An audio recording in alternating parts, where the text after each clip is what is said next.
नमस्कार साथियों, स्वागत है आपका ऑनलाइन स्टडी ग्रुप में।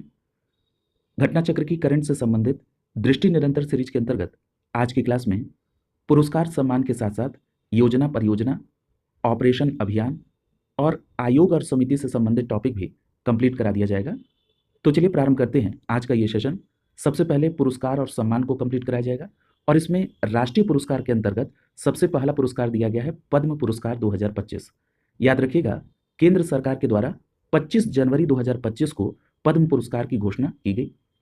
अगर इसमें परीक्षा के दृष्टिकोण से जो महत्वपूर्ण फैक्ट है उसकी बात करें तो आपको स्पष्ट रूप से ध्यान में रखना है कि पद्म पुरस्कार 2025 ये टोटल कितने लोगों को 139 पद्म पुरस्कार दिए जाएंगे। क्लियर है? इन 139 पद्म पुरस्कार में से 7 पद्म विभूषण होंगे, 19 पद्म भूषण और 113 पद्मश्री प्रदान किए जाएंगे। ये बिल्कुल स्पष्ट तौर पर ये फैक्ट याद होना चाहिए। टोटल 139 पद्म पुरस्कार, जिसमें से 7 पद्म विभूषण, 19 पद्म भूषण और 113 पद्मश्री होंगे। यदि हम इन पुरस्कारों को प्राप्त करने वाले लोगों को कुछ विशेष कैटेगरी में बांट कर देखें तो याद रखिएगा, इसमें 23 महिलाओं को पद्म पुरस्कार मिलेगा। अगर हम विदेशी या एनआरआई की श्रेणी में देखें तो 10 व्यक्तियों को और 13 मरणोपरांत व्यक्ति को यह पुरस्कार प्रदान किया जाएगा। अगर खेल की कैटेगरी में देखेंगे तो 4 खिलाड़ियों को पद्म पुरस्कार प्रदान किया गया है। क्लियर है? सबसे पहले बात करेंगे पद्म विभूषण की। देखिए, जो पद्म विभूषण है, अभी आपने देखा कि टोटल 139 पद्म पुरस्कार में से 7 पद्म विभूषण प्रदान किए गए हैं। यहाँ पर जितने 7 लोगों को ये पद्म विभूषण दिया गया है, इन सभी लोगों के नाम के साथ साथ उनका क्षेत्र और वो किस स्थान से बिलोंग करते हैं, ये आपको स्पष्ट रूप से ध्यान में रखना होगा, क्योंकि यहीं से आपकी परीक्षा में प्रश्न बनता है। सबसे पहले बात करते हैं दुव्वुर नागेश्वर रेड्डी की। इनको शॉर्ट फॉर्म में डी नागेश्वर रेड्डी कहा जाता है। याद रखिएगा, इनका क्षेत्र क्या है? मेडिसिन है। और ये कहां से बिलोंग करते हैं? तेलंगाना से। क्लियर है? तो याद रखेंगे, दुव्वुर यानी डी नागेश्वर रेड्डी को, जो कि मेडिसिन के क्षेत्र से हैं और तेलंगाना से बिलोंग करते हैं, पद्म विभूषण प्रदान किया गया है। दूसरा नाम आता है सेवानिवृत्त न्यायमूर्ति जगदीश सिंह खेहर का। याद रखेंगे, जगदीश सिंह खेहर साहब लोक मामले से संबंधित हैं और ये चंडीगढ़ से बिलोंग करते हैं। तीसरा नाम है कुमुदिनी रजनीकांत लाखिया। क्या नाम है? कुमुदिनी रजनीकांत लाखिया। ये कला क्षेत्र से संबंधित हैं और क्षेत्र की बात करें तो ये गुजरात से संबंधित है। अगला जो नाम है वो है लक्ष्मी नारायण सुब्रमण्यम। याद रखेंगे, जो लक्ष्मी नारायण सुब्रमण्यम है ये भी कला क्षेत्र से हैं और कर्नाटक से बिलोंग करती हैं। अगला नाम है एम टी वासुदेवन नायर। याद रखिएगा, ये जो एम टी वासुदेवन नायर हैं, इनको मरणोपरांत ये पद्म विभूषण मिला है और ये साहित्य और शिक्षा के क्षेत्र से संबंधित हैं। क्या नाम है? M T Vasudevan Nair. Clear? तो ये सारे नाम आपको ध्यान में रखने हैं। अगर हम बात करें एम टी वासुदेवन नायर की, जिनको मरणोपरांत पद्म विभूषण मिला, तो आपने देखा कि साहित्य और शिक्षा के क्षेत्र से हैं और कौन सा इनका स्थान है, तो याद रखिएगा ये केरल से बिलोंग करते हैं। अगला नाम है ओसामू सुजुकी। पिछली क्लास में इसमें चर्चा भी हुई थी। ओसामू सुजुकी की भी मरणोपरांत ये पद्म विभूषण मिला और ये व्यापार और उद्योग से संबंधित है और इनका संबंध जापान से है। क्या नाम है? Osamu Suzuki. क्लियर है? अगला नाम है शारदा सिन्हा का। ये भी मरणोपरांत और ये कला क्षेत्र से संबंधित और ये स्थान के आधार पर देखें तो बिहार से इनका संबंध है। क्लियर है? तो इन 7 नाम को, जिनको पद्म विभूषण मिला है, बिल्कुल क्लियर कट याद रखेंगे। मैं बहुत संक्षिप्त में आपको रिवाइज करा दे रहा हूं। डी नागेश्वर रेड्डी मेडिसिन के क्षेत्र से, तेलंगाना से बिलोंग करते हैं। सेवानिवृत्त न्यायमूर्ति जगदीश सिंह खेहर साहब लोक मामले से संबंधित हैं, चंडीगढ़ के। अगला नाम है कुमुदिनी रजनीकांत लाखिया का, कला क्षेत्र से संबंधित हैं, गुजरात से बिलोंग करती हैं। अगला नाम है लक्ष्मी नारायण सुब्रमण्यम, कला क्षेत्र से और कर्नाटक से। अगला नाम है एम टी वासुदेवन नायर, ये मरणोपरांत हैं, इनको मिला है और साहित्य और शिक्षा के क्षेत्र से और केरल से बिलोंग करते हैं। अगला नाम है ओसामू सुजुकी, मरणोपरांत व्यापार और उद्योग के क्षेत्र से, जापान से बिलोंग करते हैं। और अगला नाम है शारदा सिन्हा, ये भी मरणोपरांत कला क्षेत्र से संबंधित हैं और क्षेत्र कौन सा है? स्थान बिहार। क्लियर? तो याद रखिएगा, 3 पद्म विभूषण मरणोपरांत दिए गए हैं। ठीक है? टोटल 7 पद्म विभूषण दिए गए हैं। यहां से प्रश्न बनता है। अब बात कर लेते हैं पद्म भूषण की, जो कि 19 व्यक्तियों को दिया गया है। क्लियर?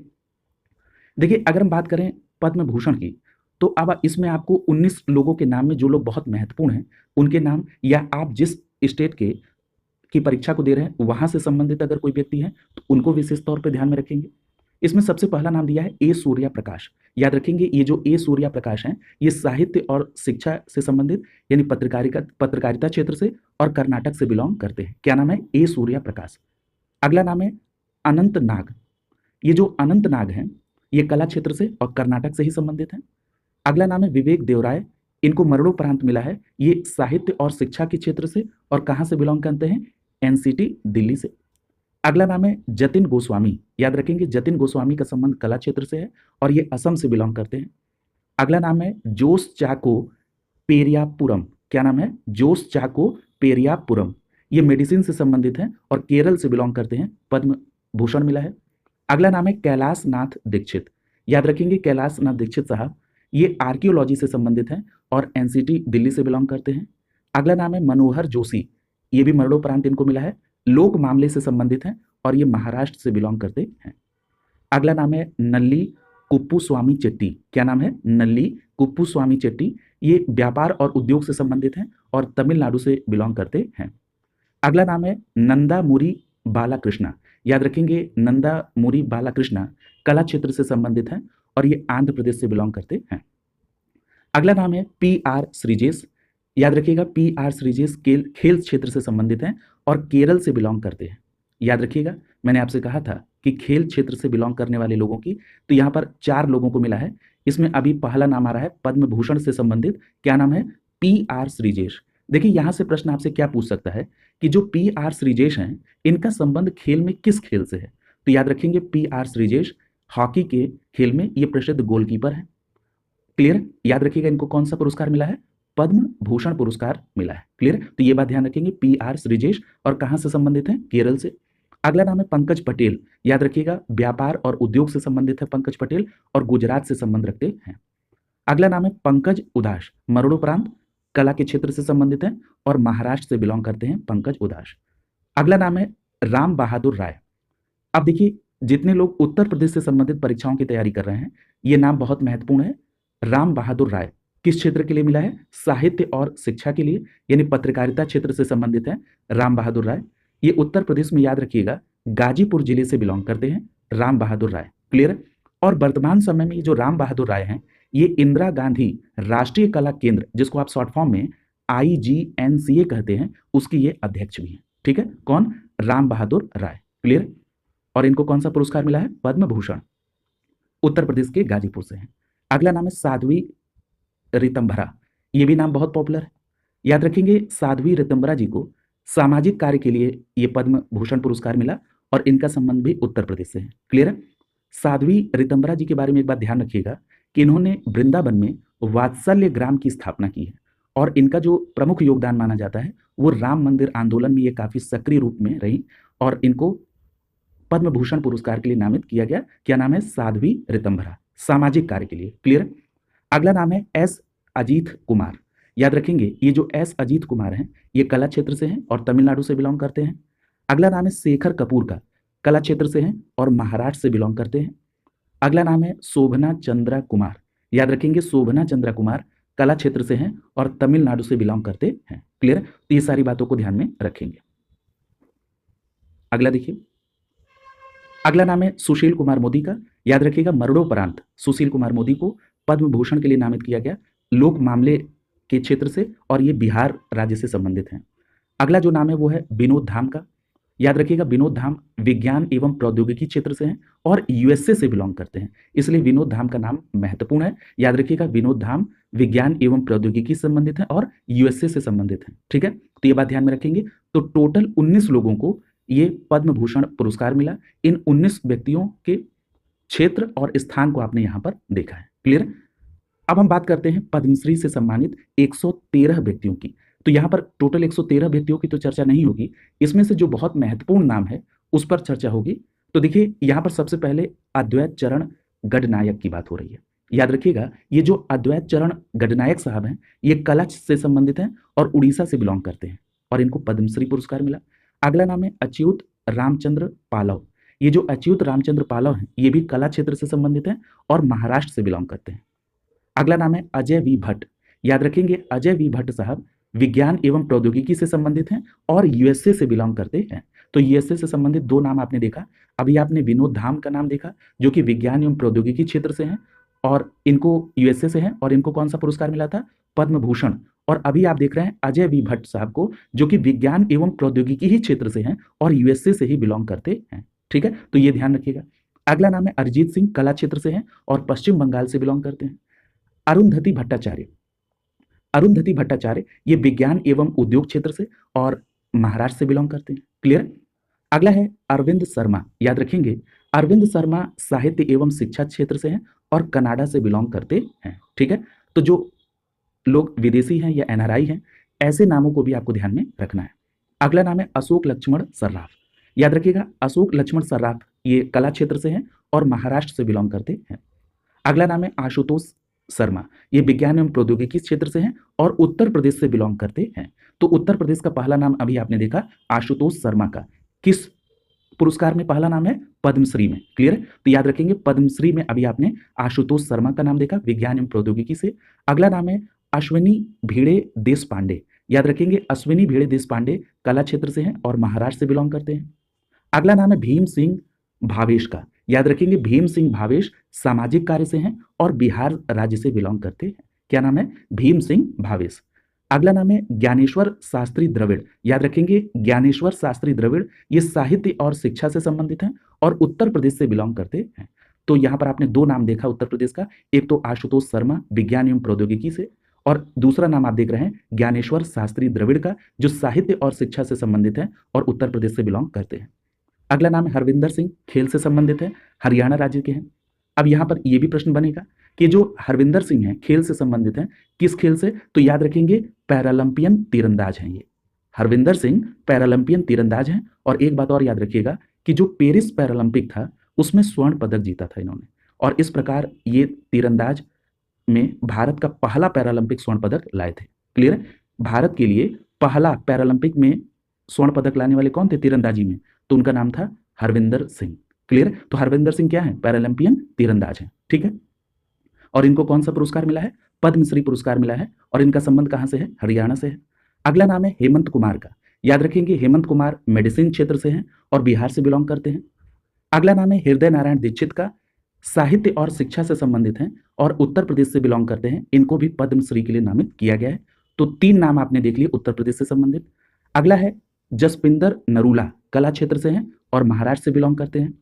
अगला नाम है किशोर कुणाल का, मरणोपरांत इनको मिला है, सिविल सर्विसेज से संबंधित हैं और बिहार राज्य से इनका संबंध है। क्या नाम है? किशोर कुणाल और मरणोपरांत।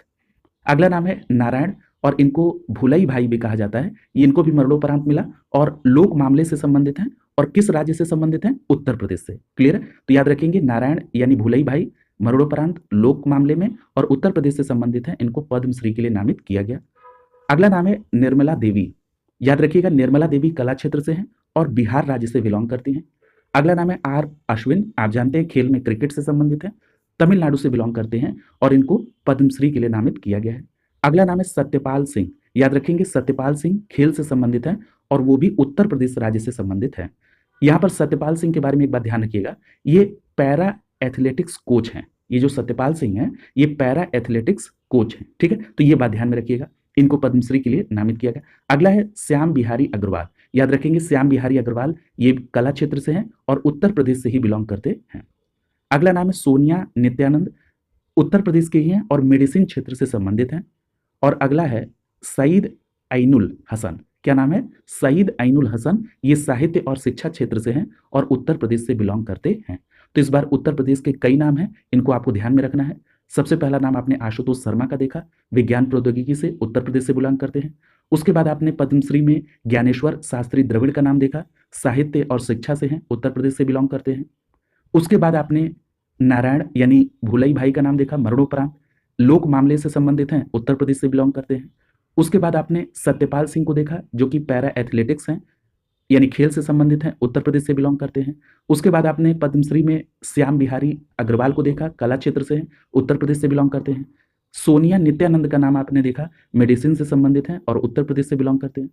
अगला नाम आपने उत्तर प्रदेश से सईद ऐनुल हसन का देखा, साहित्य और शिक्षा से संबंधित हैं और उत्तर प्रदेश से बिलोंग करते हैं और कौन सा पुरस्कार मिला? पद्मश्री। क्लियर? यहां पर एक बात और देखिए, मैंने आपसे स्टार्टिंग में कहा था कि 4 खिलाड़ी ऐसे हैं जिनको पद्म पुरस्कार मिला है, और अभी तक आपने एक नाम देखा था पद्म भूषण में, क्या नाम था?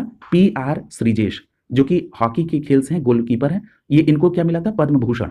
दूसरा नाम आपने देखा था पद्मश्री में, क्या नाम था? हरविंदर सिंह, ये पैरालंपियन तीरंदाज, हरियाणा से संबंधित है। तीसरा नाम आपने देखा था सत्यपाल सिंह का, जो कि पैरा एथलेटिक्स कोच हैं, उत्तर प्रदेश से बिलोंग करते हैं। और चौथा नाम भी आप यहाँ पर नोट डाउन कर लीजिए, यहाँ पर मेंशन नहीं है। चौथा नाम है विजयन का। क्या नाम है? विजयन का। और अगर खेल से प्रश्न बना, वो भी पद्म पुरस्कार से, तो विजयन नाम बहुत इंपॉर्टेंट है, याद रखेंगे। ये जो विजयन है, ये पूर्व कप्तान है भारतीय फुटबॉल टीम के। क्लियर है? खेल से संबंधित है, याद रखेंगे। विजयन पूर्व कप्तान है भारतीय फुटबॉल टीम के। और याद रखिएगा 2003 में ये विजयन जो है, इनका नाम है आई.एच. विजयन। इनको 2003 में अर्जुन पुरस्कार भी मिला है। क्लियर है? तो ये चारों नाम आप ध्यान में रखेंगे, और खेल में कौन से खेल से संबंधित हैं, ये भी नाम आपको ध्यान में रखना होगा। क्लियर? तो इस प्रकार से आपने देखा, ये पद्म पुरस्कार 2025 आपका कंप्लीट हुआ। क्लियर? इस फॉर्मेट में आपको ये ध्यान में रखना होगा।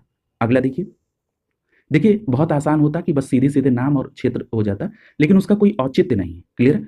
अगला देखिए, पूछा जा रहा है कि गणतंत्र दिवस परेड 2025 के सर्वश्रेष्ठ मार्चिंग दस्तों और झांकियों के संबंध में जो पुरस्कार दिया गया, याद रखेंगे। ये जो गणतंत्र दिवस परेड 2025 में सर्वश्रेष्ठ मार्चिंग दस्ते और झांकियों का पुरस्कार है, ये पुरस्कार रक्षा मंत्रालय भारत सरकार के द्वारा घोषित हुआ 29 जनवरी 2025 को।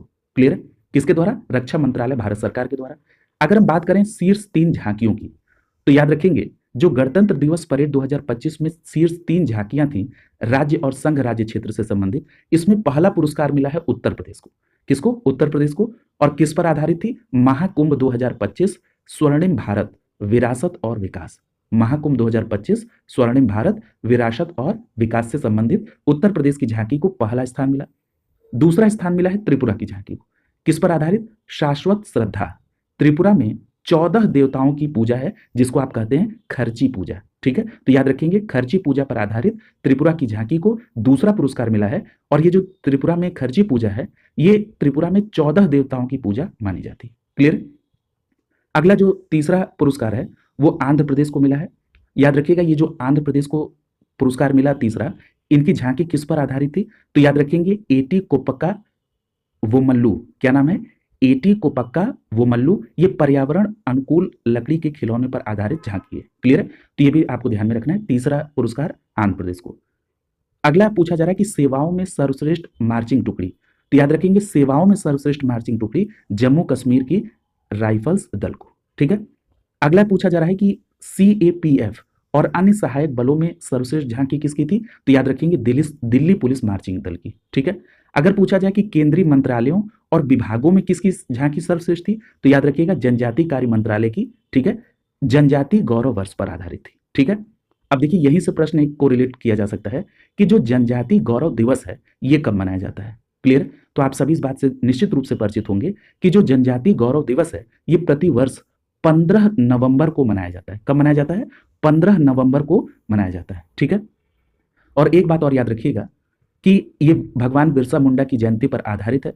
और एक और बहुत महत्वपूर्ण बात कि जो 15 नवंबर 2024 को जनजातीय गौरव दिवस मनाया गया, 2024 में बिरसा मुंडा की 150वीं जयंती मनाई गई। कौन सी? 150वीं। तो याद रखिएगा, जीएस के सेक्शन में आधुनिक भारतीय इतिहास में जो जनजाति से संबंधित प्रश्न बनते हैं, उसमें बिरसा मुंडा इस बार महत्वपूर्ण नाम होंगे। क्लियर?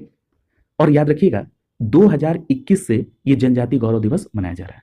अगला है, पूछ रहा है कि लोकप्रिय पसंद श्रेणी में शीर्ष झांकी का पुरस्कार, तो याद रखेंगे गुजरात को स्वर्णिम भारत विरासत और विकास ने जीता है। क्लियर? तो ये बात आपको ध्यान में रखनी होगी। अगला देखिए, अगला जो पुरस्कार है वो है उत्तर प्रदेश हिंदी संस्थान के द्वारा 2023 का बाल साहित्य सम्मान। देखिए, जो उत्तर प्रदेश हिंदी संस्थान के द्वारा 2023 का बाल साहित्य सम्मान है, इसमें याद रखिएगा ये जो घोषणा की गई है, ये उत्तर प्रदेश हिंदी संस्थान के द्वारा जनवरी 2025 में इसकी घोषणा की गई है।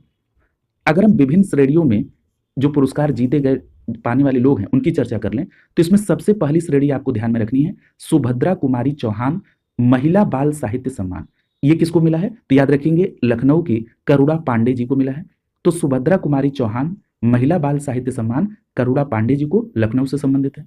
अगला है सोहन लाल द्विवेदी बाल कविता सम्मान, याद रखेंगे सोहन लाल द्विवेदी बाल कविता सम्मान डॉक्टर आरपी सारस्वत को, जो कि सहारनपुर से संबंधित है। अगला नाम है अमृतलाल नागर बाल कथा सम्मान, तो याद रखेंगे अमृतलाल नागर बाल कथा सम्मान डॉक्टर मोहम्मद अरशद खान को मिला है, जो कि शाहजहांपुर से संबंधित है। और अगली जो कैटेगरी है वो है शिक्षार्थी बाल चित्रकला सम्मान, और याद रखिएगा शिक्षार्थी बाल चित्रकला सम्मान दिलीप शर्मा जी को मिला है, और ये अलीगढ़ से बिलोंग करते हैं। ठीक है, तो ये नाम आपको ध्यान में रखना है। अगला जो पुरस्कार है वो है साहित्य अकादमी पुरस्कार 2024।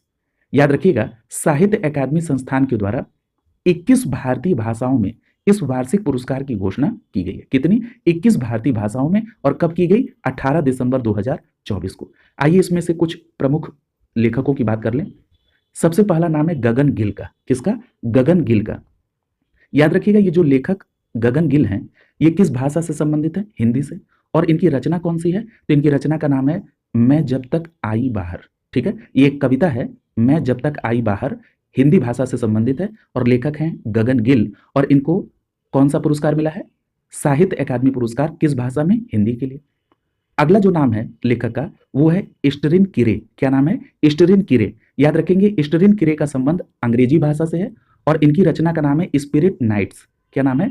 Spirit knights. ये एक उपन्यास है, तो याद रखेंगे उपन्यास स्पिरिट नाइट्स के लिए, जो कि अंग्रेजी भाषा में है, लेखक इस्टरिन किरे को साहित्य अकादमी अंग्रेजी भाषा का ये पुरस्कार मिला है। अगला नाम है दीपक कुमार शर्मा साहब का। दीपक कुमार शर्मा साहब ये संस्कृत भाषा से संबंधित हैं, और इनकी कविता का नाम है भास्कर चरित्रम। क्या नाम है? भास्कर चरित्रम। और इसके लिए दीपक कुमार शर्मा साहब को संस्कृत भाषा के लिए साहित्य अकादमी पुरस्कार मिला। रचना कौन सी है? भास्कर चरित्रम। अगला नाम है मुकुट मणिराज का। क्या नाम है? मुकुट मणिराज साहब। ये राजस्थानी भाषा से संबंधित हैं, और इनकी कविता का नाम क्या है? गांव और अम्मा। क्या नाम है? गांव और अम्मा। ठीक है, तो ये आपको ध्यान में रखना है। इसमें आपको कम से कम हिंदी, अंग्रेजी और संस्कृत, इनके रचना और लेखक ये जरूर आपको ध्यान में रखना है। अगला जो पुरस्कार है वो है 34वां व्यास सम्मान 2024। देखिए यहां पर एक बात ध्यान रखिएगा, ये जो व्यास सम्मान 2024 है ये किस क्रम का है ये जरूर ध्यान में रखिएगा। तो ये 34वां व्यास सम्मान है। ठीक है, और याद रखिएगा के बिरला फाउंडेशन के द्वारा हिंदी की प्रसिद्ध लेखिका सूर्यबाला को यह पुरस्कार प्रदान किया गया। कौन सा? 34वां व्यास सम्मान 2024 किसको मिला? हिंदी की प्रसिद्ध लेखिका सूर्यबाला को, दिसंबर 2024 में। ये जो हिंदी की प्रसिद्ध लेखिका सूर्यबाला है, पूर्व में चर्चा भी हुई है कि इनका उपन्यास कौन सा है? कौन देश को वासी, वेणु की डायरी के लिए। क्लियर है? तो ये ध्यान में रखेंगे। यहां पर ये भी बात ध्यान रखिएगा कि इसमें ये जो व्यास सम्मान है इसमें जो राशि दी जाती है पुरस्कार की वो 4 लाख रुपए होती है, और के बिरला फाउंडेशन के द्वारा 1991 में ये स्टैब्लिश हुआ। ये जो सूर्यबाला जी हैं ये वाराणसी से संबंधित हैं। ठीक है, कई बार पिछला भी पूछ लेता है, तो याद रखिएगा ये जो 33वां व्यास सम्मान 2023 था ये पुष्पा भारती जी को मिला था, और इनकी रचना थी यादें यादें और यादें। ठीक है, तो ये दोनों बातें आपको ध्यान में रखना है। अगला जो पुरस्कार है वो है राष्ट्रीय गोपाल रत्न पुरस्कार 2024। याद रखिएगा राष्ट्रीय गोपाल रत्न पुरस्कार 2024 ये राष्ट्रीय दुग्ध दिवस के अवसर पर नई दिल्ली में प्रदान किया गया। और अगर आपसे पूछा जाए कि राष्ट्रीय दुग्ध दिवस कब मनाया जाता है, तो याद रखेंगे 26 नवंबर को राष्ट्रीय दुग्ध दिवस मनाया जाता है, और इसी 26 नवंबर 2024 को राष्ट्रीय दुग्ध दिवस के अवसर पर राष्ट्रीय गोपाल रत्न पुरस्कार 2024 की घोषणा की गई। और एक बात और आप सभी जानते हैं कि भारत में जो श्वेत क्रांति के जनक वर्गीस कुरियन साहब हैं, उन्हीं की जयंती के अवसर पर 26 नवंबर को राष्ट्रीय दुग्ध दिवस मनाया जाता है। इस पुरस्कार पर आगे चर्चा करने से पहले इस बात को भी मैं आपसे पूछ लेता हूं कि विश्व दुग्ध दिवस कब मनाया जाता है। क्लियर है? निश्चित रूप से आपको पता होगा कि ये जो विश्व दुग्ध दिवस है ये 1 जून को मनाया जाता है। ठीक है, तो विश्व दुग्ध दिवस 1 जून को और राष्ट्रीय दुग्ध दिवस 26 नवंबर को मनाया जाता है। यहां पर एक बात और याद रखिएगा, ये जो राष्ट्रीय गोपाल रत्न पुरस्कार है इसे मत्स्य पालन, पशुपालन और डेयरी मंत्रालय भारत सरकार के द्वारा प्रदान किया जाता है। और इस पुरस्कार में जो विजेता हैं जरा उनकी बात कर लें अगर, तो सबसे पहले श्रेणी वाइज इसको देखेंगे। पहली श्रेणी इसमें दी गई है स्वदेशी गाय भैंस नस्ल का पालन करने वाले सर्वश्रेष्ठ डेयरी किसान की। ठीक है, तो याद रखेंगे गाय और भैंस का जो पालन करने वाले सर्वश्रेष्ठ डेयरी किसान हैं उसमें जो पहला पुरस्कार जीता है वो रेणु जी ने जीता, और ये झज्जर हरियाणा से संबंधित है। ठीक है, तो ये बात स्पष्ट हो गई कि पहला पुरस्कार सर्वश्रेष्ठ डेयरी किसान में रेणु जी को, जो कि झज्जर हरियाणा से संबंधित है। दूसरा जो पुरस्कार मिला इसी कैटेगरी में वो देवेंद्र सिंह परमार को मिला, और देवेंद्र सिंह परमार का संबंध शाजापुर मध्य प्रदेश से है।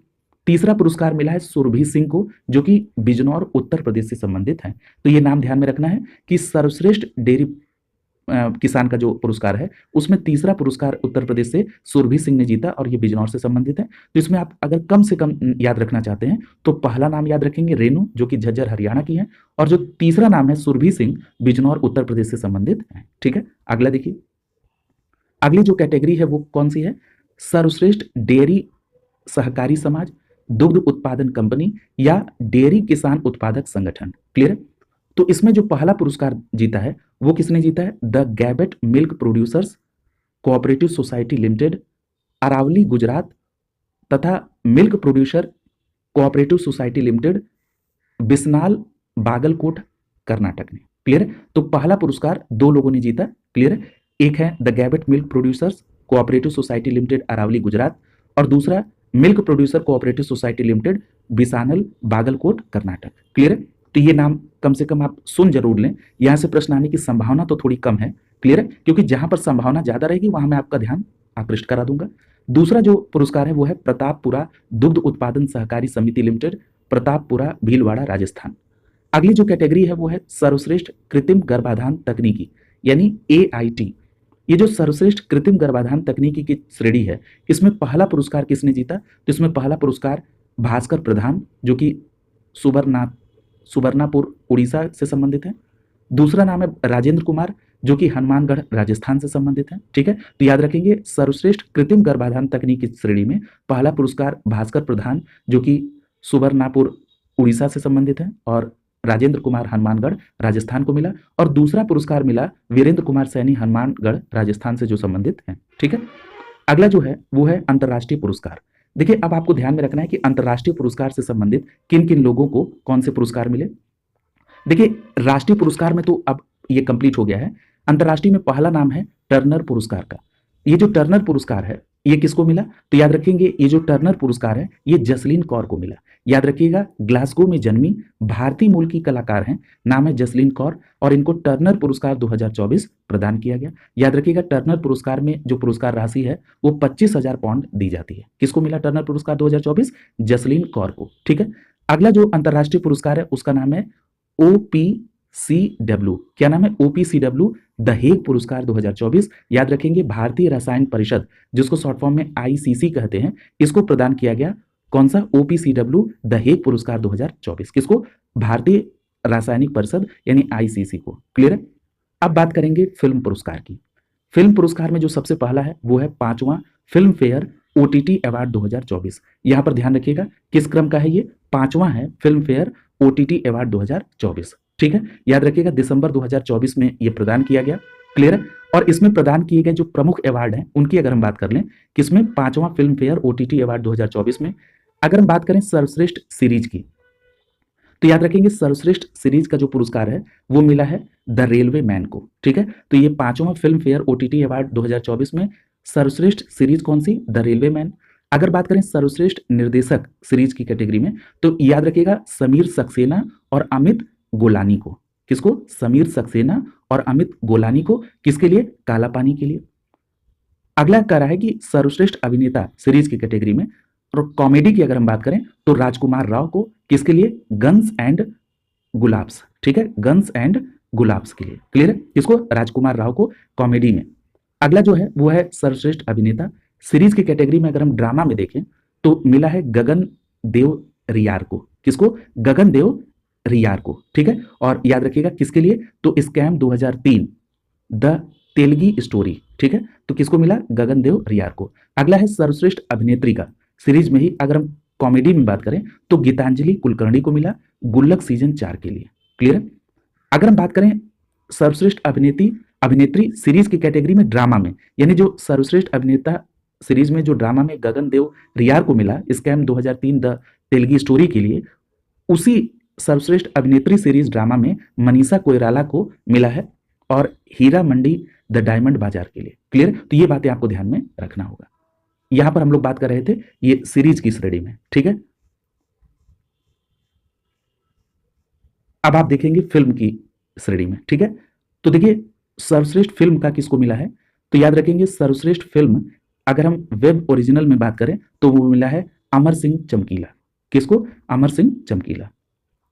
अगर हम बात करें सर्वश्रेष्ठ निर्देशक की, तो याद रखेंगे सर्वश्रेष्ठ निर्देशक, अगर हम वेब ओरिजिनल फिल्म में बात करें तो सर्वश्रेष्ठ निर्देशक का पुरस्कार इम्तियाज अली को मिला है। किसके लिए? अमर सिंह चमकीला के लिए। ठीक है, तो सर्वश्रेष्ठ फिल्म का पुरस्कार फिल्म की श्रेणी में अमर सिंह चमकीला को, और सर्वश्रेष्ठ निर्देशक इम्तियाज अली, जो कि अमर सिंह चमकीला के ही निर्देशक हैं।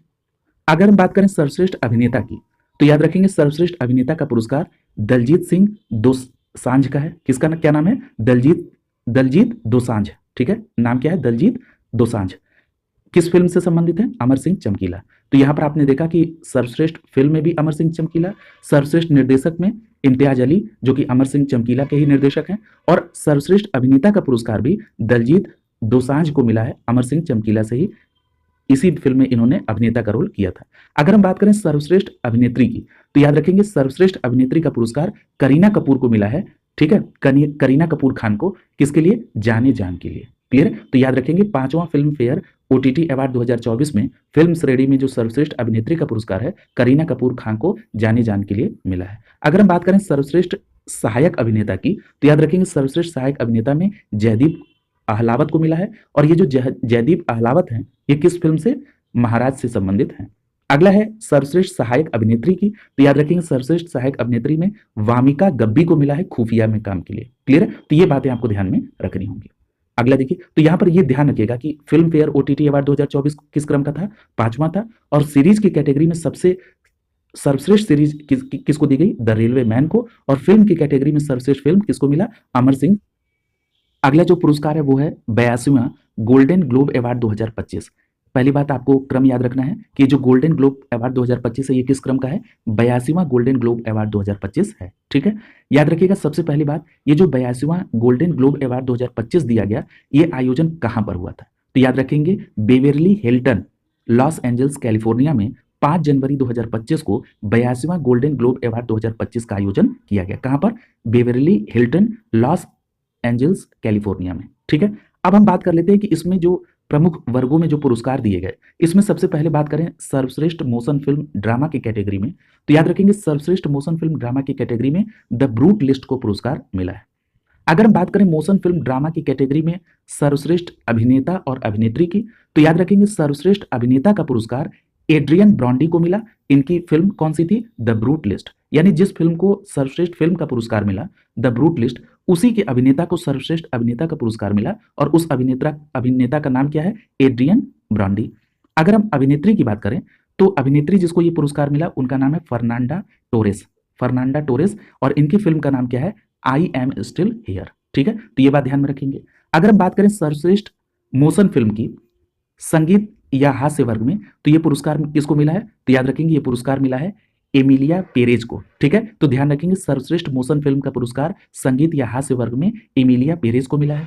अगर हम बात करें मोशन फिल्म संगीत या हास्य के में सर्वश्रेष्ठ प्रदर्शन करने वाले अभिनेता या अभिनेत्री की, तो याद रखिएगा अभिनेता में किसको मिला है? सेबेस्टियन स्टैन को। किसको? सेबेस्टियन स्टैन को, उनकी फिल्म ए डिफरेंट मैन के लिए। किसके लिए? ए डिफरेंट मैन के लिए। और याद रखिएगा कि जो अभिनेत्री का पुरस्कार है मोशन फिल्म संगीत या हास्य की श्रेणी में, वो मिला है डेमी मूर को। इनकी फिल्म का नाम क्या है? The substance. ठीक है, डेमी मूर, ये इनकी फिल्म है द सब्सटेंस। अगर हम बात करें सर्वश्रेष्ठ गैर अंग्रेजी भाषा फिल्म, तो याद रखेंगे सर्वश्रेष्ठ गैर अंग्रेजी भाषा फिल्म किसका पुरस्कार मिला है? एमिलिया पेरेज को। ठीक है, किसको? एमिलिया पेरेज को। तो आपने देखा कि सर्वश्रेष्ठ मोशन फिल्म संगीत या हास्य वर्ग का अवार्ड भी एमिलिया पेरेज को मिला, और साथ ही साथ सर्वश्रेष्ठ गैर अंग्रेजी भाषा फिल्म का पुरस्कार एमिलिया पेरेज को ही मिला है। अगर हम बात करें सर्वश्रेष्ठ एनिमेटेड फिल्म की, तो याद रखेंगे सर्वश्रेष्ठ एनिमेटेड फिल्म का अवार्ड फ्लो को मिला है। ठीक है, सर्वश्रेष्ठ निर्देशक की बात करें तो ब्रैंडी कॉर्बेट को मिला है। इनकी फिल्म का नाम है द ब्रूट लिस्ट।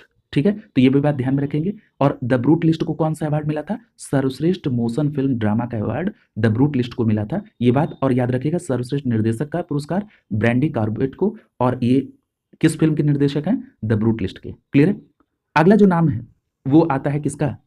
पायल कपाड़िया का। बहुत इंपॉर्टेंट है, याद रखेंगे पायल कपाड़िया को गोल्डन ग्लोब 2025 के लिए नामांकित होने वाली ये पहली भारतीय निर्देशक बन गई है। ठीक है, याद रखिएगा गोल्डन ग्लोब पुरस्कार 2025 के लिए नामांकित होने वाली पहली भारतीय निर्देशक पायल कपाड़िया। उन्हें उनकी फिल्म, अब कौन सी फिल्म है, क्या नाम है? All we imagine as light, ठीक है, all we imagine as light के लिए सर्वश्रेष्ठ निर्देशक का नामांकन मिला था, ठीक है, तो ये बात आप ध्यान में रखिएगा। तो यहां पर पुरस्कार से संबंधित जो भी तथ्य थे वो कंप्लीट हुए। अगला जो टॉपिक है वो है योजना परियोजना। योजना में सबसे पहली योजना दी गई है पार्थ। सबसे पहली बात तो पार्थ का फुल फॉर्म क्या है? पार्थ का मतलब PARTH। पार्थ का फुल फॉर्म है police army recruitment training and हुनर, ठीक है, police army recruitment training and हुनर। याद रखिएगा ये जो पार्थ योजना है ये मध्य प्रदेश के मुख्यमंत्री डॉक्टर मोहन यादव के द्वारा इसकी शुरुआत की गई 8 जनवरी 2025 को। तो पार्थ योजना का संबंध मध्य प्रदेश से, और 8 जनवरी 2025 को मध्य प्रदेश के मुख्यमंत्री डॉक्टर मोहन सिंह के द्वारा शुरू की गई, मोहन यादव के द्वारा। अगला है कि ये जो पार्थ योजना है इस योजना का उद्देश्य क्या है? तो याद रखिएगा पार्थ योजना के तहत खेल विभाग, सेना और पुलिस सेवा करने वाले इच्छुक युवाओं के लिए ये प्रशिक्षण कार्यक्रम आयोजित किया गया है। क्लियर है? और याद रखिएगा इस अवसर पर मुख्यमंत्री ने युवा प्रेरक अभियान MPYP का भी शुभारंभ किया, ठीक है, तो ये बात ध्यान में रखेंगे, पार्थ योजना का संबंध मध्य प्रदेश से। अगला देखिए, और याद रखिएगा इस अभियान के तहत युवाओं को कौशल विकास, कैरियर और रोजगार के अवसरों से जोड़ने पर ध्यान केंद्रित किया गया है। किसके तहत? पार्थ योजना के तहत, police army recruitment training and हुनर। अगला है स्वामी विवेकानंद युवा शक्ति मिशन। याद रखेंगे स्वामी विवेकानंद युवा शक्ति मिशन जो है ये भी मध्य प्रदेश के मुख्यमंत्री मोहन यादव के द्वारा शुरू किया गया। कब? 12 जनवरी 2025 को। अब ये प्रश्न उठता है कि स्वामी विवेकानंद युवा शक्ति मिशन जो कि 12 जनवरी 2025 को मध्य प्रदेश के मुख्यमंत्री मोहन यादव के द्वारा शुरू किया गया, इसका उद्देश्य क्या है? तो याद रखेंगे राज्य के युवाओं को उनके कौशल विकास, ज्ञान और समग्र विकास को आगे बढ़ाने का अवसर प्रदान करना। क्या नाम है? स्वामी विवेकानंद युवा शक्ति मिशन। तो पार्थ योजना और स्वामी विवेकानंद युवा शक्ति मिशन ये दोनों मध्य प्रदेश से संबंधित है। अगली परियोजना का नाम है पुनात सांगछू सेकंड। क्या नाम है? पुनात सांगछू सेकंड। ये एक जल विद्युत परियोजना है। सबसे पहली बात तो ये ध्यान रखिएगा कि भारत हैवी इलेक्ट्रिकल्स लिमिटेड, जिसको आप BHEL कहते हैं, इसके द्वारा भूटान में 170 मेगावाट की 6 परियोजना में से 2 इकाइयों को सफलतापूर्वक चालू कर दिया गया। कब? जनवरी 2025 में, ठीक है, तो याद रखेंगे सबसे पहली बात तो ये ध्यान रखिएगा पुनात सांगछू सेकंड। क्या नाम है? पुनात सांगछू सेकंड। ये एक जल विद्युत परियोजना है जिसका संबंध भूटान से है, और इस परियोजना में कौन इसको इंप्लीमेंट कर रहा है? भारत हैवी इलेक्ट्रिकल्स लिमिटेड यानी BHEL। इसमें 170 मेगावाट की 6 परियोजनाओं में से 2 इकाइयां सफलतापूर्वक जनवरी 2025 में प्रारंभ कर दी गई। याद रखिएगा भारत और भूटान सरकार के बीच द्विपक्षीय समझौते के हिस्से के रूप में इसका निष्पादन हो रहा है, और ये जो परियोजना है ये भूटान के वांगडू जिले में स्थित एक ग्रीनफील्ड हाइड्रो परियोजना है। क्या नाम है? इस पूरी परियोजना का नाम क्या था? पुनात सांगछू सेकंड। पुनात सांगछू सेकंड जल विद्युत परियोजना भूटान के वांगडू जिले से संबंधित है, और इसमें भारत की तरफ से भारत हैवी इलेक्ट्रिकल्स लिमिटेड के द्वारा इसकी 2 इकाइयों को चालू किया गया। अगला है राष्ट्रीय जैविक उत्पादन कार्यक्रम। याद रखिएगा ये जो राष्ट्रीय जैविक उत्पादन कार्यक्रम है इसको शॉर्ट फॉर्म में क्या कहते हैं? NPOP, ठीक है। याद रखिएगा केंद्रीय मंत्री हैं पीयूष गोयल। केंद्रीय मंत्री पीयूष गोयल के द्वारा राष्ट्रीय जैविक उत्पादन कार्यक्रम के 8वें संस्करण का शुभारंभ 9 जनवरी 2025 को किया गया। तो यहाँ पर 2 बातें आपसे पूछी जा सकती हैं कि जो राष्ट्रीय जैविक उत्पादन कार्यक्रम है इसका कौन सा संस्करण 9 जनवरी 2025 को शुभारंभ हुआ? तो 8वां संस्करण। और इस 8वें राष्ट्रीय जैविक उत्पादन कार्यक्रम का शुभारंभ किसके द्वारा किया गया? तब आपका जवाब होगा पीयूष गोयल साहब के द्वारा। अगला जो परियोजना है वो है प्रधानमंत्री के द्वारा विशाखापट्टनम में विकास कार्यों का शिलान्यास और उद्घाटन किया गया। इसमें कई परियोजनाएं आएंगी। देखिए जो प्रधानमंत्री के द्वारा आंध्र प्रदेश के विशाखापट्टनम में 2 लाख करोड़ रुपए से अधिक के विकास कार्यों की आधारशिला रखी गई और कुछ का उद्घाटन किया गया 8 जनवरी 2025 को। सबसे पहले बात कर लेते हैं, प्रधानमंत्री ने विशाखापट्टनम के पास, कहां पर? पुदीमदका में, विशाखापट्टनम के पास पुदीमदका में अत्याधुनिक NTPC green energy limited green hydrogen hub परियोजना की आधारशिला रखी। क्लियर? तो याद रखेंगे सबसे पहली बात कि जब प्रधानमंत्री नरेंद्र मोदी आंध्र प्रदेश के विशाखापट्टनम में गए तो वहां पर विशाखापट्टनम के पास पुदीमदका में एक अत्याधुनिक NTPC green energy limited green hydrogen hub की परियोजना का शिलान्यास, आधारशिला रखी, ठीक है। और यह परियोजना याद रखेंगे राष्ट्रीय हरित हाइड्रोजन मिशन के तहत पहला हरित हाइड्रोजन हब है। कहां पर? विशाखापट्टनम के पास पुदीमदका में, ठीक है। यहां पर एक बात और याद रखिएगा कि विशाखापट्टनम में दक्षिण तटीय रेलवे मुख्यालय और अनकापल्ली जिले में के यहां पर अनकापल्ली जिले के नक्कापल्ली में बल्क ड्रग पार्क का भी आधारशिला रखी। यहां पर 2 बात है। पहली बात यह है कि दक्षिण तटीय रेलवे मुख्यालय कहाँ पर, विशाखापट्टनम में। और दूसरी बात आपको ध्यान में रखना है कि अनकापल्ली जिले के नक्कापल्ली में बल्क ड्रग पार्क की आधारशिला प्रधानमंत्री नरेंद्र मोदी के द्वारा रखी गई। क्लियर। अगला देखिए, अगली योजना है सड़क दुर्घटना पीड़ितों के लिए कैशलेस उपचार की योजना। आपको पता है कि भारत सरकार में केंद्रीय परिवहन मंत्री हैं नितिन गडकरी साहब। उन्होंने एक योजना की घोषणा की जनवरी 2025 में। वो कौन सी थी? वो सड़क दुर्घटना जो पीड़ित हैं उनके लिए कैशलेस उपचार योजना है। क्या योजना में कहा गया? इस योजना में कहा गया कि किसी भी प्रकार से सड़क पर वाहनों के कारण हादसे होने पर जो घायल हैं उनको 7 दिन तक प्रति दुर्घटना प्रति व्यक्ति अधिकतम 1.5 लाख रुपए तक का कैशलेस इलाज मिलेगा। क्लियर है? तो ये बात ध्यान में रखेंगे कि सड़क दुर्घटना में घायलों को 7 दिन प्रति व्यक्ति प्रति दुर्घटना में अधिकतम 1.5 लाख रुपए तक का कैशलेस इलाज मिलेगा। साथ ही साथ हिट एंड रन के मामले में मृतक के परिवार को 2 लाख रुपए का मुआवजा भी दिया जाएगा। क्लियर है? तो ये बात आपको ध्यान में रखनी है। अगला देखिए, अगली जो योजना है उसका नाम क्या है? उस योजना का नाम है PLI योजना 1.1। अब देखिए PLI क्या है? PLI का अगर आप फुल फॉर्म देखेंगे तो प्रोडक्शन लिंक्ड इंसेंटिव है। क्या है? Production linked incentive. याद रखिएगा, केंद्र में मंत्री हैं SD कुमार स्वामी। SD कुमार स्वामी जी के द्वारा विज्ञान भवन नई दिल्ली में एक विशेष इस्पात के लिए योजना का शुभारंभ किया गया 6 जनवरी 2025 को। और उस योजना का नाम क्या है? PLI योजना 1.1, प्रोडक्शन लिंक्ड इंसेंटिव। याद रखिएगा, भारत में विशेष इस्पात के उत्पादन को बढ़ावा देने और घरेलू इस्पात उद्योग को मजबूत करने के लिए शुरू की गई योजना का जो क्रियान्वयन है वो कब से कब तक होगा? ये प्रश्न बहुत महत्वपूर्ण है। तो याद रखिएगा 2025-26 से 2029-30 तक के लिए। तो अगर ये सीधा प्रश्न आपसे क्या बनेगा, ये जो PLI योजना 1.1 है इसका ड्यूरेशन क्या है, इस योजना का क्रियान्वयन वर्ष कब से कब तक है? तो याद रखेंगे 2025-26 से लेकर 2029-30 तक के लिए है। और इसका शुभारंभ किसके द्वारा किया गया? केंद्रीय मंत्री SD कुमार स्वामी के द्वारा। ठीक है। अगला देखिए, अगला जो कार्यक्रम है वो है पंचायत से पार्लियामेंट 2.0 कार्यक्रम। याद रखिएगा, लोकसभा अध्यक्ष ओम बिरला साहब के द्वारा संविधान सदन के सेंट्रल हॉल में इस कार्यक्रम का उद्घाटन किया गया। और कब किया गया? 6 जनवरी 2025 को। तो ध्यान रखेंगे, पंचायत से पार्लियामेंट 2.0 कार्यक्रम, उद्घाटन लोकसभा अध्यक्ष ओम बिरला जी के द्वारा। याद रखिएगा, ये जो कार्यक्रम है ये राष्ट्रीय महिला आयोग के द्वारा लोकसभा सचिवालय और जनजातीय मामलों के मंत्रालय के सहयोग से भगवान बिरसा मुंडा की 150वीं जयंती के उपलक्ष्य में आयोजित किया गया। क्लियर है? अब ये बात स्पष्ट हो गई। अब आपको इसमें क्या क्या याद रखना है कि जो पंचायत से पार्लियामेंट 2.0 कार्यक्रम है इसका उद्घाटन लोकसभा के अध्यक्ष ओम बिरला साहब के द्वारा 6 जनवरी 2025 को किया गया। इसका उद्घाटन कहाँ हुआ? संविधान सदन के सेंट्रल हॉल में। दूसरी बात, इस कार्यक्रम का आयोजन किसके द्वारा किया गया, यानी पंचायत से पार्लियामेंट 2.0 कार्यक्रम का आयोजन किसके द्वारा? तो याद रखेंगे, राष्ट्रीय महिला आयोग के द्वारा।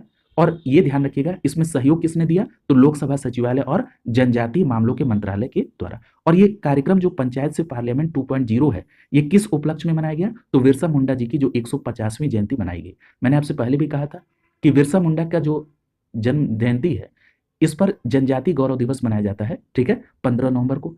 अगर आपसे ये प्रश्न पूछा जाए कि ये जो भगवान बिरसा मुंडा है इनका जन्म कब हुआ था, तो याद रखेंगे स्पष्ट रूप से 15 नवंबर तो आपको पता है, 15 नवंबर 1875 को, 15 नवंबर 1875 को। ठीक है।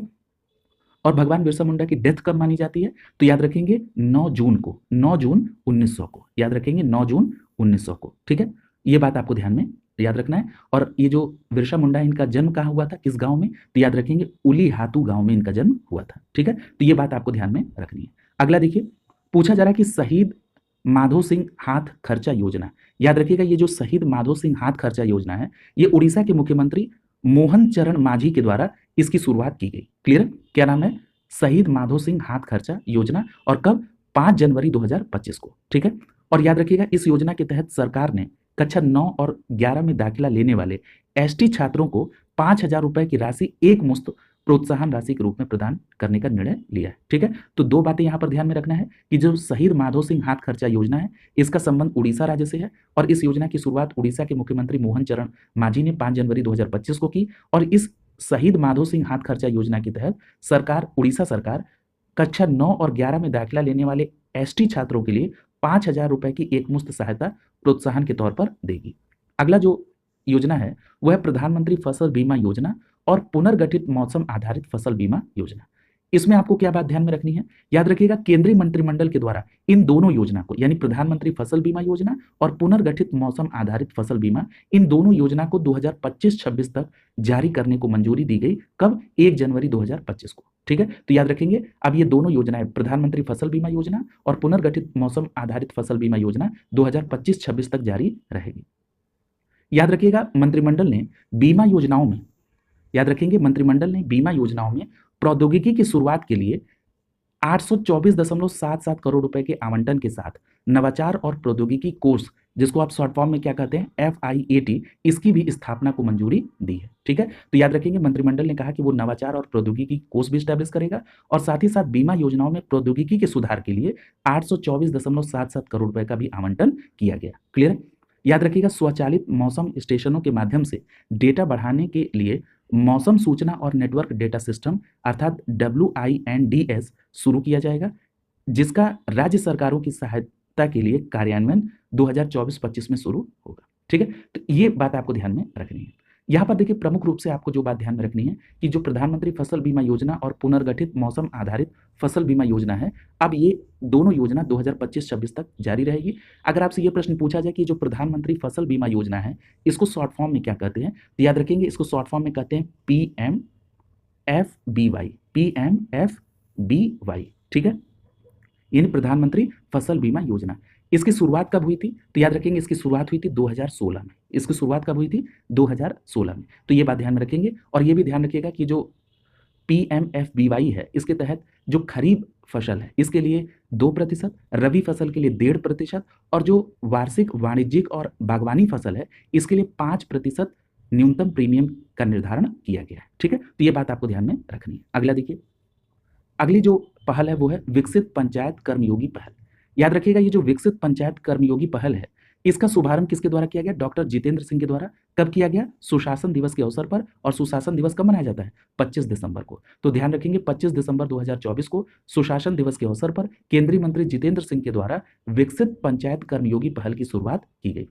और याद रखिएगा ये जो विकसित पंचायत कर्मयोगी पहल है ये प्रशासन गांव की ओर अभियान का हिस्सा है। ये प्रश्न पूछा जा सकता है कि विकसित पंचायत कर्मयोगी पहल किसका हिस्सा है, किस अभियान का? तो आपका जवाब होगा प्रशासन गांव की ओर अभियान का हिस्सा है। पंचायत राज संस्थानों की क्षमता और दक्षता को बढ़ाने पर यह आधारित है। ठीक है, यहां पर एक बात और याद रखिएगा कि इस पहल को, किस पहल को? विकसित पंचायत कर्मयोगी पहल को उड़ीसा, असम, गुजरात और आंध्र प्रदेश में पायलट प्रोजेक्ट के तौर पर शुरू किया गया है।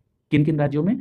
उड़ीसा, असम, गुजरात और आंध्र प्रदेश में। यह प्रश्न महत्वपूर्ण है। ठीक है, तो ये ध्यान में रखिएगा। अगली परियोजना है पार्वती काली सिंध चंबल, जिसको शॉर्ट फॉर्म में क्या कहते हैं? PKC लिंक परियोजना। ठीक है, ये बहुत महत्वपूर्ण है, यहां से प्रश्न आने की पूरी संभावना है। ठीक है, तो देखिए यहां पर आपको ये ध्यान रखना है कि प्रधानमंत्री नरेंद्र मोदी की उपस्थिति में जयपुर में इस योजना पर मध्य प्रदेश, राजस्थान और केंद्र सरकार के बीच अनुबंध सहमति पत्र पर हस्ताक्षर हुए। कब हुए? 17 दिसंबर 2024 को। अब 2-3 बातें यहां पर ध्यान रखना है। ये जो PKC है ये क्या है? पार्वती काली सिंध चंबल लिंक परियोजना। याद रखिएगा इस परियोजना पर हस्ताक्षर कहां पर हुआ? जयपुर में। प्रधानमंत्री मौजूद थे और कितने लोगों के बीच में? मध्य प्रदेश, राजस्थान और केंद्र सरकार के बीच में इस अनुबंध सहमति पर हस्ताक्षर हुए 17 दिसंबर 2024 को। क्लियर? तो ये त्रिपक्षीय संबंध हुए मध्य प्रदेश, राजस्थान और केंद्र के बीच में। यहां पर एक बात और याद रखिएगा कि इस परियोजना की जो अनुमानित लागत है वो कितनी बताई गई है?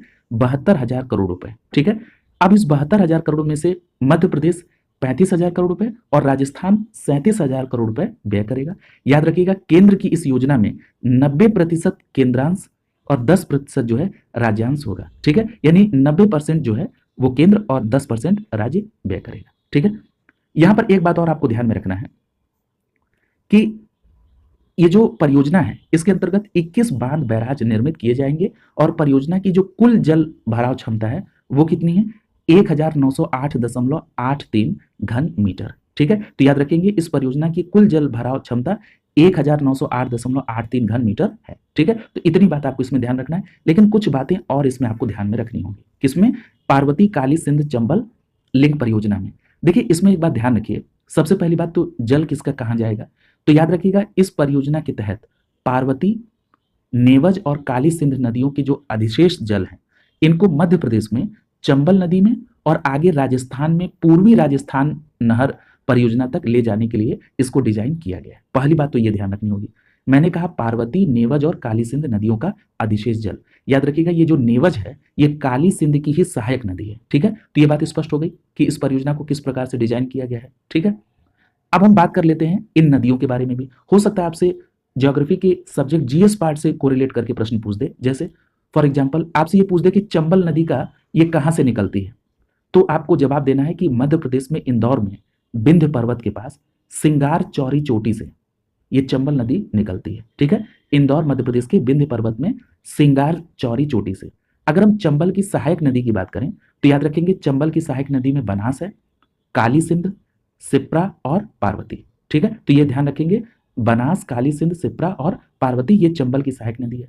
बात कर लें पार्वती की, पार्वती कहां से निकलती है, तो याद रखिएगा पार्वती नदी ये विंध्य रेंज में मध्य प्रदेश में एक जिला है सीहोर, वहां से निकलती है। ठीक है, और अगर हम बात कर लें काली सिंध की तो याद रखिएगा मध्य प्रदेश में एक जिला है देवासा। क्या नाम है मध्य प्रदेश के उस जिले का? देवसा। इस देवसा में बागली से ये काली सिंध नदी निकलती है। और काली सिंध की सहायक नदियों की बात करें तो काली सिंध की जो सहायक नदी है वो परवान, नेवज और आहू। ठीक है, तो ये बातें आपको ध्यान में रखना है। ठीक है, अगले प्रश्न की तरफ चलते हैं। अगला जो योजना है, अगली योजना का नाम है यूपी एग्रीज योजना। अब ये यूपी एग्रीज योजना क्या है, तो याद रखेंगे Uttar Pradesh agriculture growth and rural enterprise ecosystem strengthening project. ठीक है, मैं फिर से रिपीट कर रहा हूं, यूपी एग्रीज योजना का मतलब क्या है? Uttar Pradesh agriculture growth and rural enterprise ecosystem strengthening project. ठीक है, अब देखिए इस प्रोजेक्ट में क्या है यूपी एग्रीज योजना में। याद रखिएगा विश्व बैंक की जो कार्यकारी निदेशक मंडल है इसके द्वारा उत्तर प्रदेश के किसानों की आय को बढ़ाने और कृषि को सशक्त करने के लिए 325.10 मिलियन डॉलर की इस परियोजना को मंजूरी दी गई। सबसे पहली बात तो इस परियोजना की मंजूरी किसके द्वारा दी गई? विश्व बैंक के कार्यकारी निदेशक मंडल के द्वारा। और कितनी लागत की यह परियोजना है? 325.10 मिलियन डॉलर की मंजूरी 12 दिसंबर 2024 को। याद रखिएगा परियोजना के लिए अंतर्राष्ट्रीय पुनर्निर्माण और विकास बैंक, जिसको शॉर्ट फॉर्म में आप कहते हैं IDRD, इससे ऋण की स्वीकृति हुई है। और इसकी परिपक्वता अवधि कब की है? इसकी परिपक्वता अवधि है 33.5 वर्ष और जो अनुग्रह अवधि है वो 6 वर्ष की है। देखिए परिपक्वता अवधि तो आप समझ रहे होंगे कि 33.5 वर्ष की है। ये अनुग्रह अवधि क्या लिखा है? 6 वर्ष।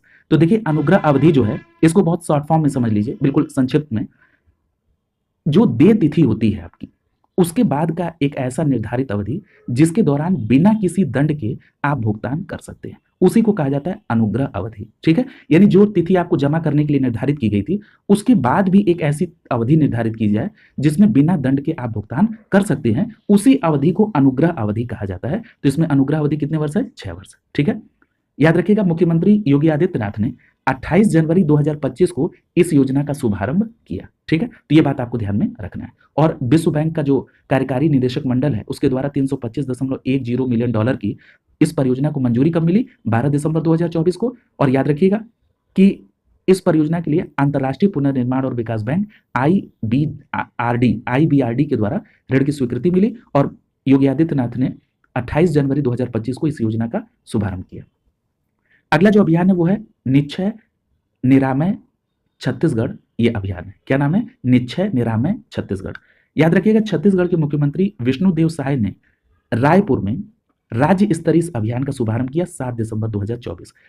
ठीक है, याद रखिएगा इस अभियान में 7 दिसंबर से ये अभियान शुरू हुआ और 24 मार्च 2025 तक ये 100 दिनों तक संचालित होगा छत्तीसगढ़ का ये अभियान, जिसका नाम है निश्चय निरामय छत्तीसगढ़ अभियान। तो याद रखेंगे निश्चय निरामय छत्तीसगढ़ अभियान 100 दिनों का है, 7 दिसंबर से लेकर 24 मार्च 2025 तक का। और इस अभियान की शुरुआत छत्तीसगढ़ के मुख्यमंत्री विष्णुदेव साय जी के द्वारा रायपुर में की गई।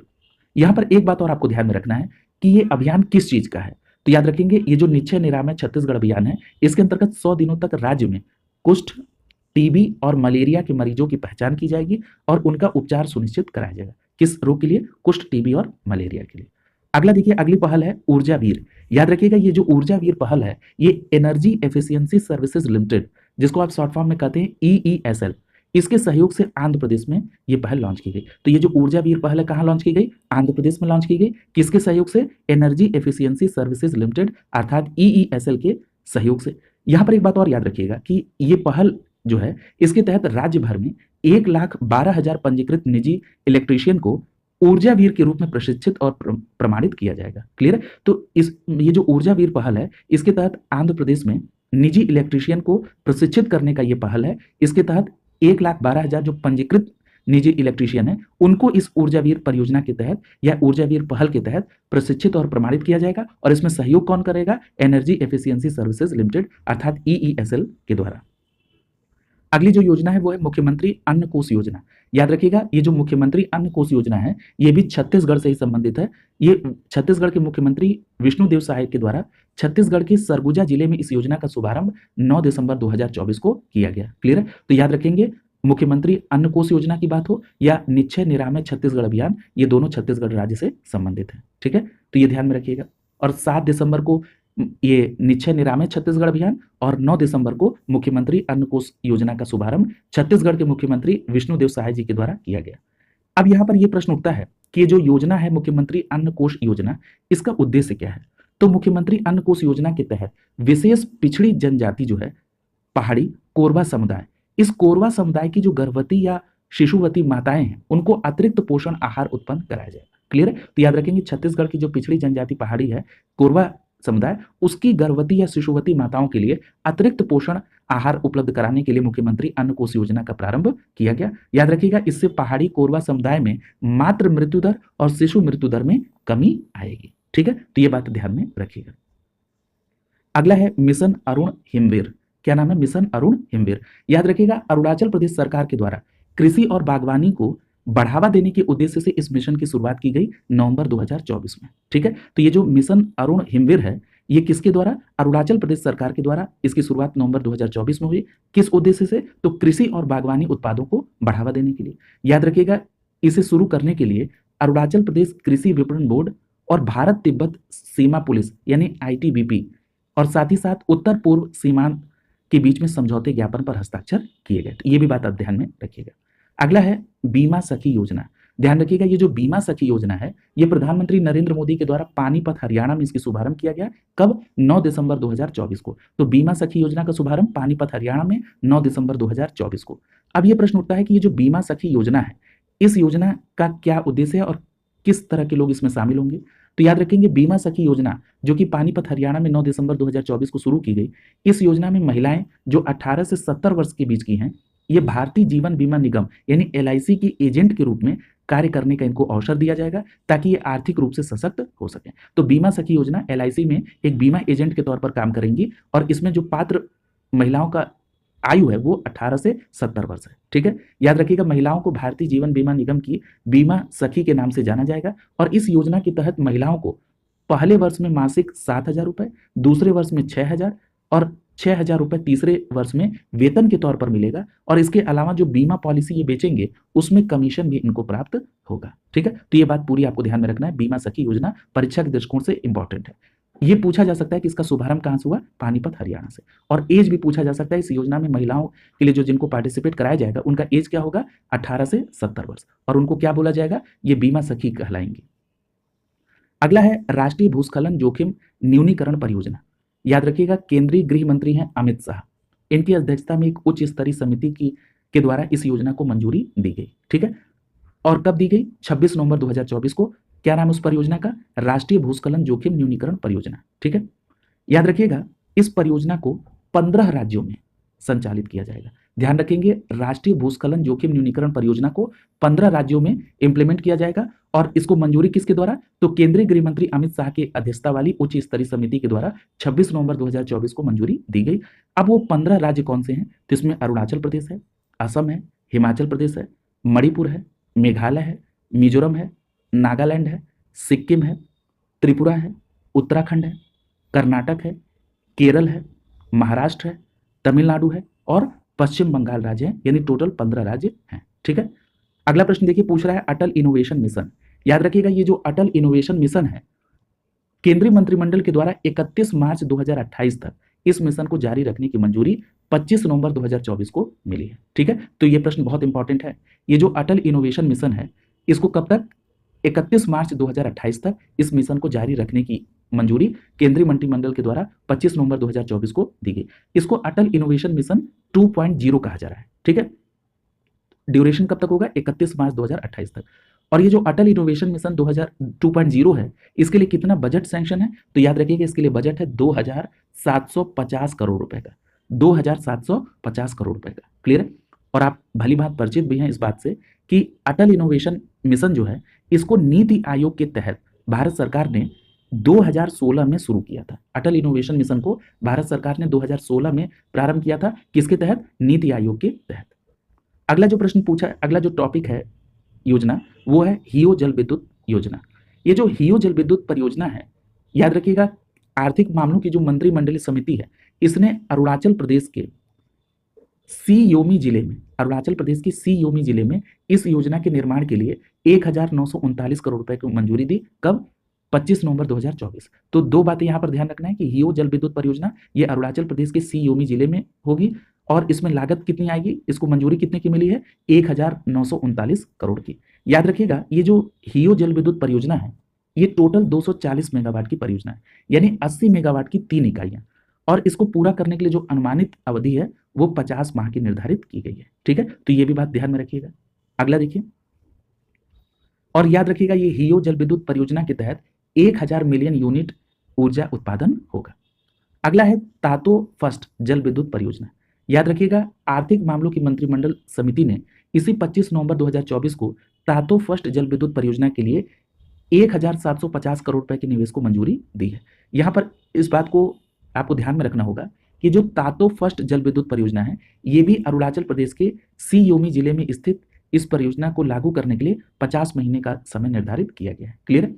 और ये जो तातो फर्स्ट जल विद्युत परियोजना है, ये टोटल 186 मेगावाट की है योजना, यानी 62 मेगावाट की 3 इकाइयां। ठीक है, और इस परियोजना से 802 मिलियन यूनिट ऊर्जा उत्पादित होगी। तो दोनों बातें याद रखेंगे, हियो जल विद्युत परियोजना और तातो फर्स्ट जल विद्युत परियोजना।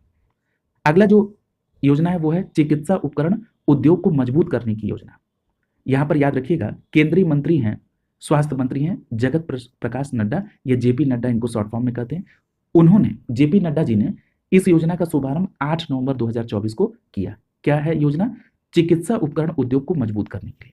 अब देखिए इसमें क्या बातें आपको ध्यान में रखनी है। याद रखिएगा 500 करोड़ रुपए की इस योजना के तहत किए जाने वाले कार्यों में सहायक उपकरणों का निर्माण, कौशल विकास, नैदानिक अध्ययन के लिए मदद, सामान्य बुनियादी ढांचे का विकास और उद्योग को बढ़ावा देना शामिल है। कितने? लागत 500 करोड़ रुपए। ठीक है, और ये जो योजना है चिकित्सा उपकरण उद्योग को मजबूत करने वाली योजना, इसकी योजना में 5 उप योजनाएं हैं।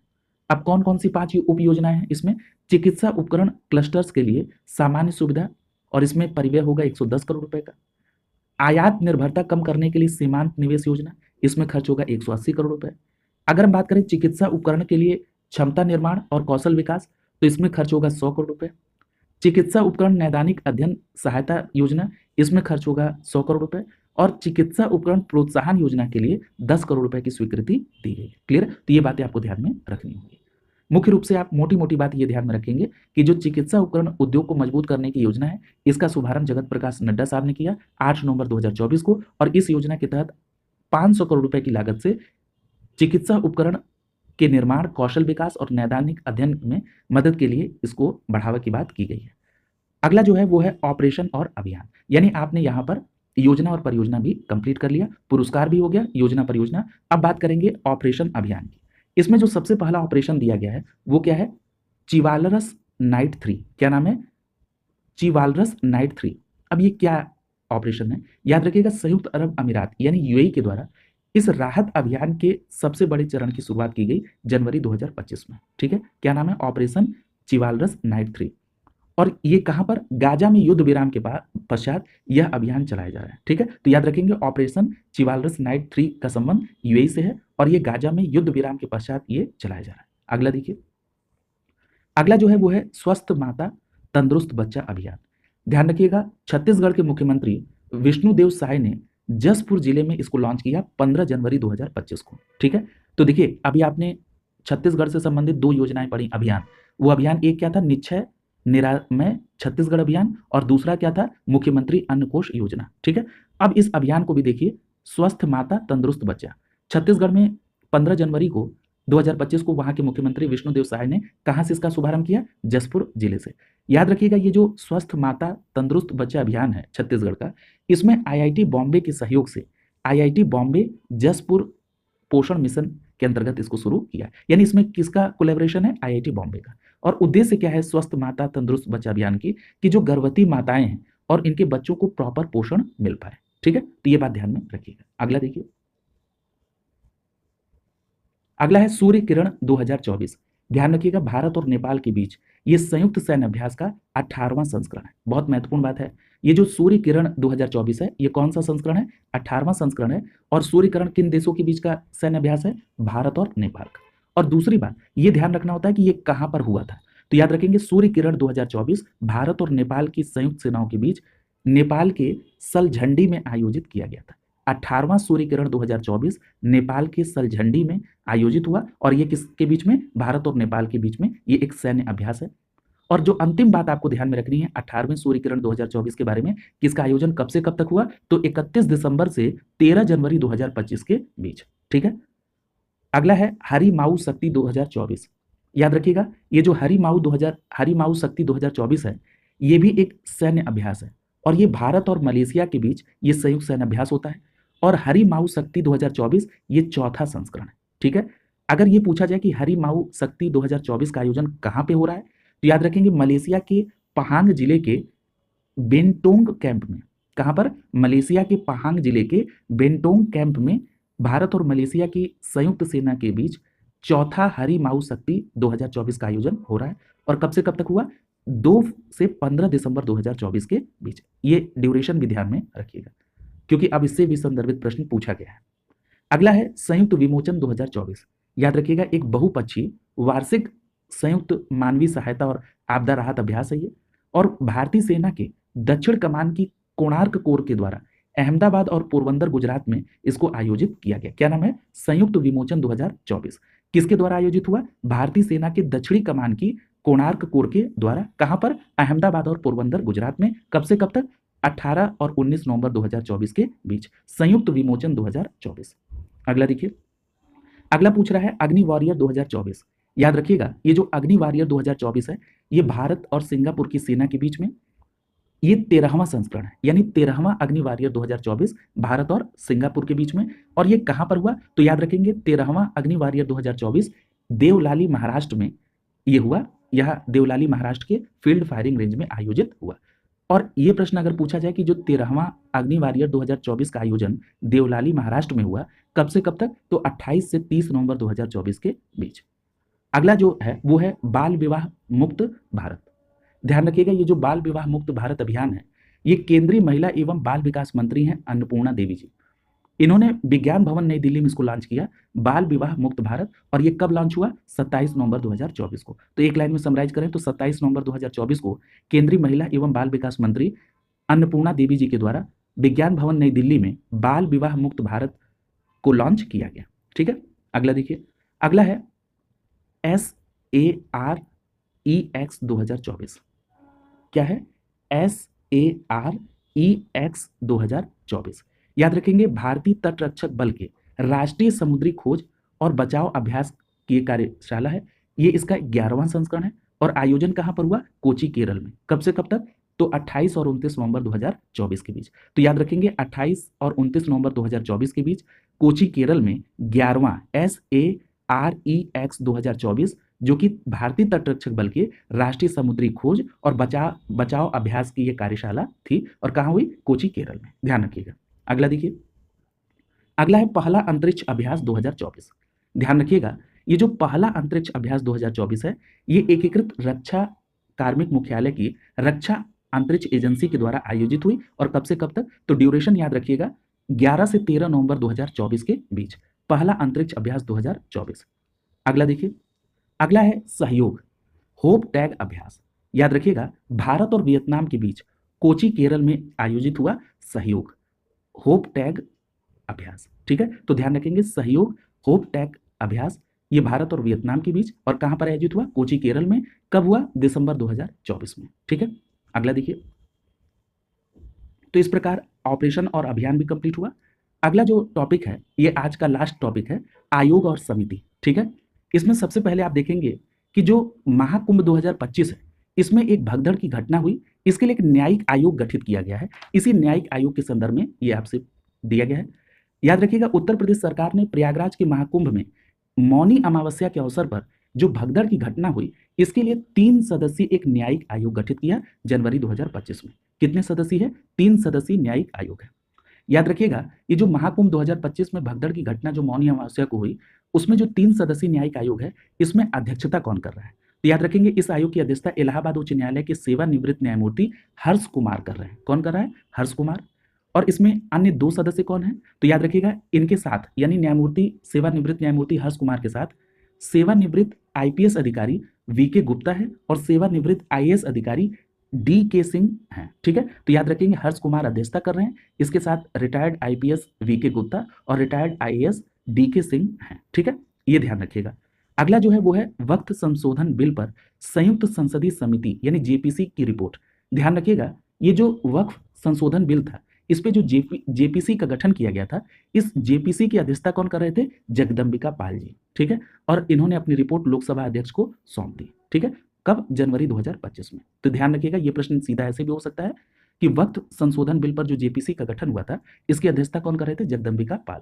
और आपको याद भी होगा, इसमें किसी एक बैठक के दौरान आपस में इसमें वाद विवाद भी हुआ और उसमें कुछ ग्लास से कुछ घटना भी घटित हुई, तो ये काफी चर्चा में भी रहा था। अगला जो है वो है वित्तीय क्षेत्र में आर्टिफिशियल इंटेलिजेंस के उत्तरदायी और नैतिक उपयोग हेतु रूपरेखा विकसित करने के लिए समिति। ध्यान रखिएगा, वित्तीय क्षेत्र में आर्टिफिशियल इंटेलिजेंस के उत्तरदायी और नैतिक उपयोग के लिए जो रूपरेखा विकसित करने के लिए समिति बनी है, ये किसके द्वारा गठित की गई? आरबीआई के द्वारा। कब? दिसंबर 2024 में। और याद रखिएगा, ये आईआईटी बॉम्बे में कंप्यूटर विज्ञान और इंजीनियरिंग विभाग के प्रोफेसर हैं, प्रोफेसर पुष्पक भट्टाचार्य। इनकी समिति, इनकी अध्यक्षता में ये समिति गठित की गई है।